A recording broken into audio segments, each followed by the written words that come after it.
வாங்க மக்களே, குஜராத்தி தேப்லா எப்படி செய்கிறதுன்னு பார்க்கலாம். ஒரு கடாயில் நெய் போட்டுக்கிட்டு எள்ளு, ஜீரா, மஞ்சத்தூள், கரம் மசாலா, லால் மிர்ச்சி பவுடர்,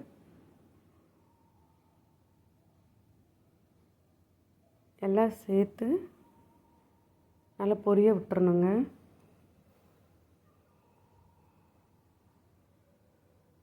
அஜ்வாயின் சேர்த்துக்கணும்.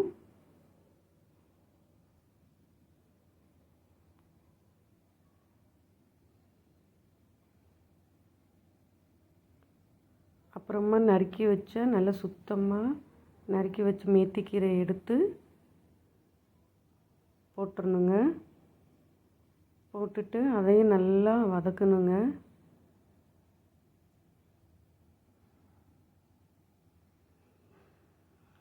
நல்லா கரெக்டான ஸ்ட்ரக்சர் வரணும். தண்ணி ஈரப்பதம்லாம் இருக்கக்கூடாது.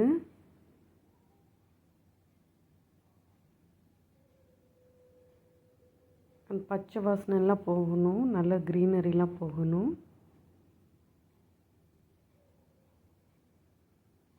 அந்த நம்ம எண்ணெயில் போட்டோம்ல அந்த மசாலா அந்த கீரையில் போய் சேர்கிற வரையும் நல்லபடியாக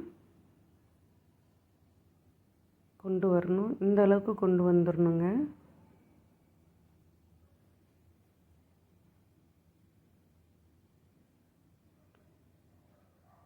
அதுக்கப்புறமா கேஸ் ஆஃப் பண்ணிவிட்டு கோதுமை மாவு எடுத்துக்கோங்க.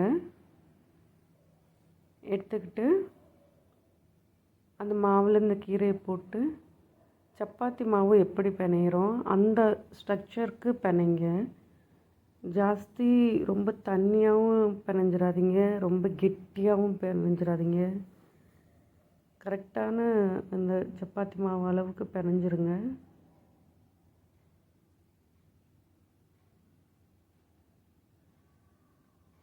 நல்லா பிணைஞ்சிட்டு குஜராத்தி தேப்லா எப்படி இருக்குன்னா அவங்க ட்ராவல் பண்ணுறதுக்கு 1 வாரம் 2 வாரம் வரையும் 2 கிலோ 3 கிலோ இந்த மாதிரி செஞ்சு எடுத்துகிட்டு போவாங்க. நம்ம மக்கள் எப்படி புளிசோறு லெமன் ரைஸ் எல்லாம் எடுத்துகிட்டு போகிறாங்க, இந்த நல்லா வச்சு சாப்பிடுவாங்க ட்ராவல் டைமில். அதே மாதிரி அவங்க இந்த மாதிரி செஞ்சு 2 கிலோ 3 கிலோலாம் கொண்டு போவாங்கங்க. கொண்டு போய் நல்லா கீ போட்டு இந்த மாதிரி செஞ்சு கொண்டு போய் நல்லா சாப்பிடுவாங்க. கெடாது, நல்லா கீ போட்டு செய்வாங்க. நல்லா சூப்பராக நல்லா வாசனையாக அப்படியே சாஃப்டாக இருக்குங்க. ரொம்ப தின்னாக இந்த மாதிரி தேய்ப்பாங்க, ரொம்ப ஜாடாவாக தேய்க்க மாட்டாங்க. நல்லா தின்னாக தேய்ச்சி ஊறுகாய் கூட சாப்பிடுவாங்க.